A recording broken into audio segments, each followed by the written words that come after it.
Hey, salut à tous et à toutes, c'est vous, le Japan. Et comme vous pouvez le voir, comme vous avez pu le voir dans le titre, c'est un peu un vlog spécial parce que je me suis tué simplement au sommet du Mont Fuji. Alors, désolé, ça prend un peu, il y a du vent, je suis fatigué, j'ai pas dormi depuis 22 heures et ça fait 8 heures que je marche. Du coup, je suis très fatigué et j'ai un peu mal au crâne, je vous avoue. Je suis à 3700 mètres d'altitude, 3776 pour être exact. Je suis dans un des points le plus haut. Je vous montrerai un petit tour, je fais un petit tour après, mais vite fait parce que j'ai mal à la tête. Enfin bref, je vais vous faire un petit topo rapide sur le mont Fuji, quelques trucs, les problèmes qu'on a rencontrés. Parce que on est parti à 5 avec 4 autres amis de l'université, donc c'était cool. Mais voilà, alors bref, le premier truc à savoir, c'est qu'au mont Fuji, vous commencez à 2400 mètres. Vous commencez à la station numéro 5. Donc en fait, vous avez que, entre guillemets, à grimper 1476 mètres. Et du coup, quand je dis que, il y a des très gros guillemets. On a mis 8 heures, hein. On n'a pas lésiné non plus, hein. On est allé un peu vite. Bon, on a fait des grosses pauses quand même parce que voilà, faut pas déconner. Surtout que l'altitude, l'air en altitude est beaucoup plus, comment dire, il y a beaucoup moins d'oxygène, donc c'est plus compliqué à respirer. Donc bref, vous commencez donc à la station 5 et ensuite donc à la station 6 qui je crois est à 2700 mètres. Les 300 premiers mètres, j'avais vu sur des sites que c'était marqué oui, les gens rush, les gens courent, enfin ils vont assez vite et bah je comprends pas. C'était ultra dur. C'était ultra dur. Alors c'était pas le plus dur évidemment. On a vu des trucs bien plus durs plus tard, mais c'était quand même assez dur, c'est assez rude. Surtout que voilà, petit topo, hein, le mont Fuji, c'est pas une montagne, hein, c'est un volcan. Et le sol c'est comme ça, voilà. Je vous montre. Hein. Le sol c'est comme ça. Et c'est des petites roches comme ça, partout. Et le souci c'est quand vous marchez, et bah ça glisse, c'est coupant. Moi je me suis un peu explosé le comment on appelle ça, putain, le tibia, pardon. Donc j'ai un peu ouvert, mais tranquille. Mais voilà, donc du coup c'est pas un truc qu'on peut rusher. J'essaie de vous montrer des vidéos parce que là je suis épuisé, il est 5h du matin, il fait exactement 4 degrés en sommet. Je suis pas du tout préparé, voilà, je vous montre un peu. Je suis pas préparé. Mes gants c'est ça en fait, parce que j'ai des gants. Mes gants c'est des trucs de chantier, comme ça là. Voilà. Bon, ça m'a quand même bien servi, c'est pas mal en plus, faut pas déconner. Et en plus, si tu peux les acheter à la station 5, qu'à 150 yens, c'est suffisant, voilà, c'est parfait. Enfin bref. Et bref, donc je disais, c'est assez dur. Il y a des endroits où vraiment on est à quatre pattes, où c'est abrupt, mais comme ça en fait. Et je rigole pas, c'est pas une blague. Et là, je commence à avoir un peu peur parce que je dois reprendre le chemin inverse, la descente. Et apparemment, la descente, c'est pas mal d'accidents. Pour un petit exemple, la semaine dernière, une femme est tombée et elle est morte. Voilà. Petite news mauvaise, voilà. Une femme de 55 ans, donc voilà, c'est pas non plus une personne âgée, faut pas déconner. Et voilà, ça peut arriver à tout le monde, il faut faire attention. Surtout surtout comme moi où on n'a pas beaucoup dormi, on n'a juste pas dormi en fait du tout la nuit. Donc c'est assez dur. Vous allez voir, il y a un petit brouillard qui arrive. Oh, vous allez voir, il y a une vue magnifique. Donc là, juste à ma droite, il y a peut-être que pour vous, c'est votre gauche, il y a le cratère. Il y a le cratère et c'est absolument magnifique. Voilà.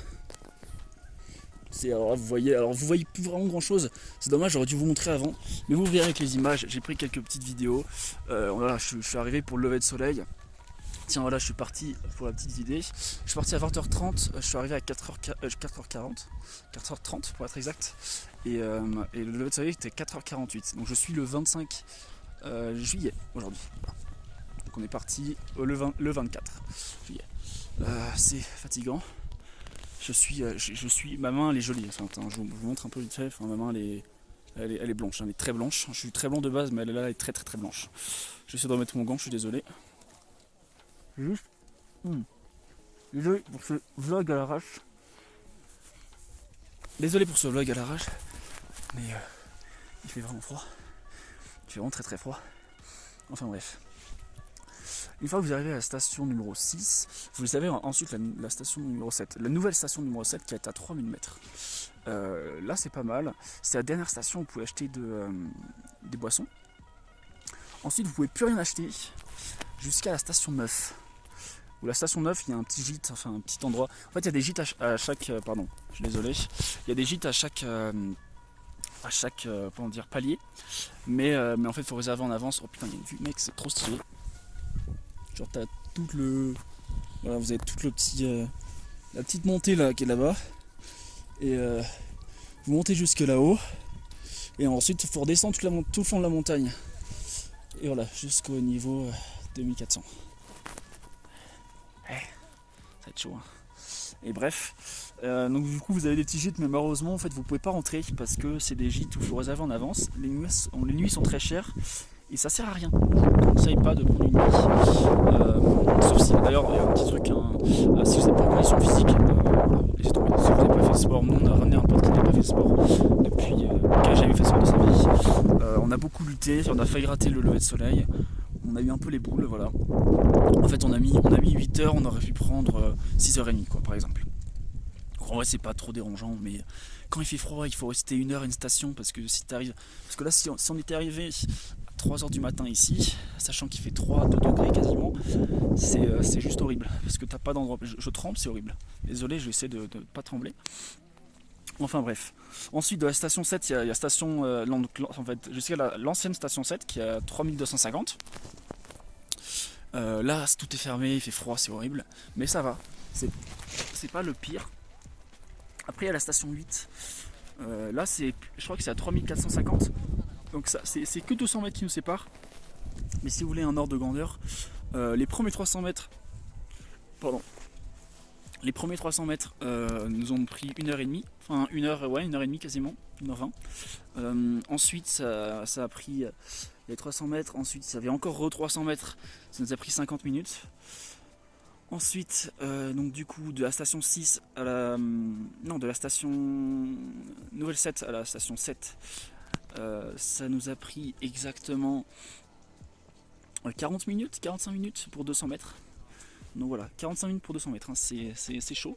Parce qu'évidemment, les 200 mètres, c'est pas plat, hein, c'est de la montée comme ça, hein, c'est hardcore. Mais bon, c'est pas grave, ça arrive. Hein. C'est sympa quand même, c'est assez marrant. Je dois bientôt quitter, mais il faut que je retourne voir mes compatriotes. Mais bref, et en fait, la toute fin, c'est vraiment, en fait, c'est là où le problème se situe, c'est qu'en gros, on avait quelqu'un qui était pas en condition physique. Du coup, on l'a attendu, et beaucoup de groupes nous sont passés devant. En fait, tous les gîtes, ceux qui restent dormir, en fait, sortent de leur gîte vers 3h du matin pour être à l'heure, en fait, 3h ou 2h30. Et donc, du coup, c'est bondé. Et à la toute fin, c'était vraiment bondé. Je suis arrivé vraiment 4 minutes avant que le soleil se lève. Alors, vous allez voir les images juste après, je vais vous montrer un petit truc. Je vais vous parler aussi de mes équipements, tout ça juste avant. C'est très nuageux. Là, comme vous allez voir, comme vous pouvez le voir de toute façon derrière moi, c'est dommage parce qu'il y a vraiment 10 minutes, c'était grand ciel bleu. Mais voilà, c'est un volcan, c'est une montagne, bref, la météo change très vite. Surtout qu'on est près des côtes aussi, ça change très très vite, c'est comme ça. C'était prévu, normalement, il était prévu qu'il fasse très beau. Si ça se trouve, ça va changer quand on va descendre. Vous verrez les images. J'essaie de prendre des images pendant la montée, mais laisse tomber, c'est impossible, on voit que dalle. Donc, je vais essayer de vous montrer ça pendant la descente. Sinon, pour l'équipement, vous pouvez le faire en basket. Alors, je vous conseille pas du tout. Hein. Prenez des chaussures de randonnée, des vraies chaussures de randonnée. Vous pouvez prendre si vous êtes au Japon, de toute façon vous venez au Japon, vous êtes obligé pour le faire. Vous allez chez Daiso, ça s'appelle, et vous prenez un raincoat. Je sais pas comment on dit ça en français, je suis désolé, je suis bilingue, écoutez, c'est la vie. Hein. Et un rain pants, donc un pantalon pour la pluie et une veste pour la pluie, donc un kawaii quoi. Une vraie polaire, une veste, un t-shirt, des gants. C'est possible peut-être des gants un peu mieux que ça, mais le fait est que en fait, ça s'agrippe et que c'est pas mal du tout. Parce que ça, comme c'est de la roche volcanique, c'est très... comment dire ? En gros, ça va vous bousiller vos gants. Donc si vous n'avez pas de gants, vous attendez la 5ème station, ça coûte 150 yens ces gants-là, donc c'est que dalle. Grosses chaussettes aussi, évidemment, bonnet, écharpe, et là ça va. Prévoyez peut-être une couverture aussi quand même. Mon écran est bien mouillé, je vois plus. Regardez, on voit plus en face, hein. On voit plus rien. Là, honnêtement, je vois 10 fois mieux que ce que je voyais cette nuit. Et lampe frontale évidemment, lampe frontale. Sans lampe frontale vous êtes mort. Parce qu'il n'y a pas de lumière pendant la montée. Hein. Sans lampe frontale vraiment vous êtes mort. Un dernier truc sur la montée, et là je coupe et après je vous montrerai les séquences. C'est très dur. C'est très dangereux.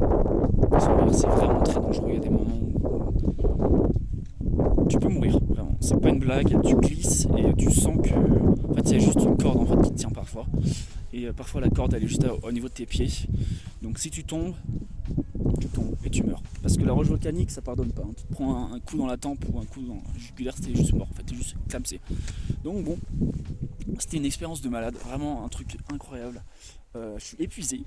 Je pense que ça se voit là niveau cerne, ça commence à taper fort, putain. Oh là là, les dégâts. J'ai l'impression d'être mon père. Sauf que bon, lui c'est des rides, mais bon. C'est même délire, on va dire. Enfin bref, j'espère que ça vous avez apprécié ce petit vlog et que vous allez apprécier les images qui vont suivre. Il y en aura quelques-unes, pas non plus des masses, parce que bah voilà, c'est chaud quand même de montrer des belles images. Mais voilà, comme vous allez pouvoir, c'est nuageux, mais ça n'empêche pas d'avoir des très belles images. Vous allez voir les jeux de lumière qu'il y a eu dans les nuages, c'est juste fabuleux. Et puis il y a aussi la descente, c'est intéressant de voir comment ça se passe, tout ça. Donc je vous laisse avec la suite. C'était Vun Japan. Je retiens mon gant. Pack. Parce que sinon je peux pas éteindre l'écran. Je vous retrouve bien vite. Prochaine fois pour mes vidéos sur Kyoto, tout ça. Et puis bah à la prochaine. Bisous.